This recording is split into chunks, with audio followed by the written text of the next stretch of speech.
Hello everyone. So we are again back with the political science class of class 11.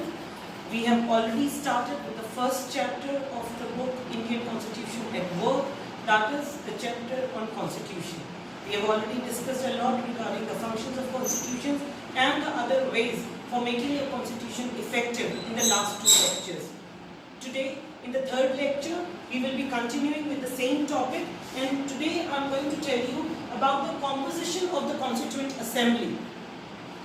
As this was the period when India was partitioned, so according to the partition plan on 3rd June 1947, all those members of the Constituent Assembly who belonged to the territories which were now a part of Pakistan, they ceased to be a member of the Constituent Assembly.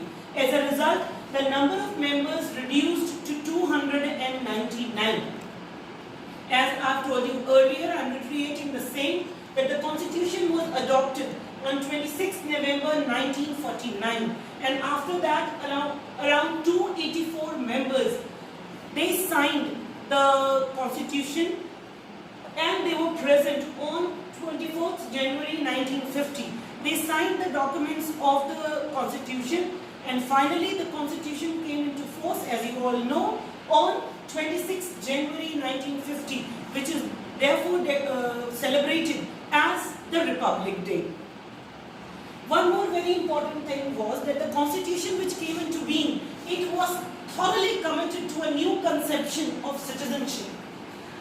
What was the new conception of citizenship? The new conception of a citizenship was a kind of citizenship which was secured, which was guaranteed by certain laws, and where the minorities were secured. There was no bearing of the religious identity on the citizenship rights. As a result, one more thing came into being, that the Constitution became more adaptive, we could say, suiting to all the different sections of the society in terms of religion or in terms of other discriminations. So the members of assembly were not elected by universal suffrage, but it was taken into consideration that while the formation of this Constituent Assembly, all the religions should have a representation in the Constituent Assembly, along with the members from the scheduled caste also. As far as the party is concerned, around 82% of the seats were held by the Congress Party, and Congress Party itself was a combination of different groups in terms of religion and in terms of caste and other creeds. So as a result, the Constituent Assembly had a thorough representation from people of different religions, of different groups, and it was, you could say, a secular representation of the people of India. After this, we come to a very important aspect, and that is the principle of deliberation. Now, what do you mean by a principle of deliberation? If you talk about the deliberative policy of the democracy, then the principle of deliberation means the principle where all the members related to a particular aspect, related to a particular thing, they deliberate their ideas in making that thing successful. And here that thing was the Constitution. So the people of India were given their ideas, were given their opinions in the successful implementation of the Indian Constitution. The authority of the Constituent Assembly come from various facts. Why? What were the facts? First was that it was broadly representative. I have already told you that it had people from different groups.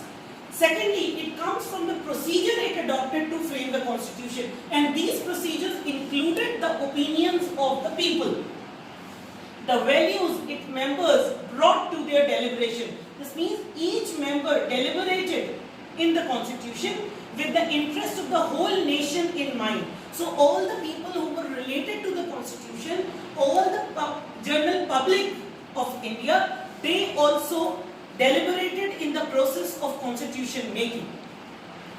It is, we cannot say, just for example, whatever laws and whatever things are put into mind, there are debates on it. Not everybody has a consensus on it. Of course, some will oppose it, some will accept it, and then there will be a consideration that what all should be done to achieve a consensus. Similarly, in case of constitution also happened.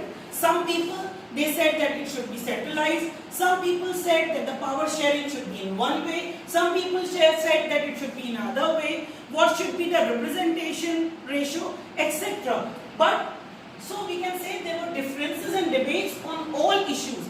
There was only one issue where there was a uniform consensus. And what was that issue? That issue was the issue of universal suffrage. That is the concept where all adults are liable to vote or they can vote. So this was the only point where all the people were on consensus. Other than this, each and every clause of the constitution was subjected to scrutiny and debate, so that we come to an idea where the people, the press, the leaders, and all are satisfied by whatever outcome comes out. So after the principle of deliberation, if we discuss what was the procedure adopted, you already know the man behind the constitution, that was Dr. Bhimrao Ambedkar. Along with this, the Constituent Assembly had 8 major committees, and these committees were on different subjects. They were dealing with different provisions of the constitution, and generally these committees were chaired by 3 people. One was Pandit Jawaharlal Nehru, second was Dr. Rajendra Prasad, and third was Dr. Bhimrao Ambedkar. You all must be well aware about the contribution of these 3 leaders in the national struggle. They were not an easy nut to crack with, and it was not that they would be agreeing with each other on every issue. You all know that Dr. Bhimrao Ambedkar was a thorough critic of many of the policies of the Congress. On the other hand, Pandit Jawaharlal Nehru had a lot of differences with the other 2 leaders. So there was a lot of, though they worked together, but all had their own opinions. So we cannot say that one overpowered the other. They all had their own opinions and they all worked together. And each committee drafted a certain number of provisions.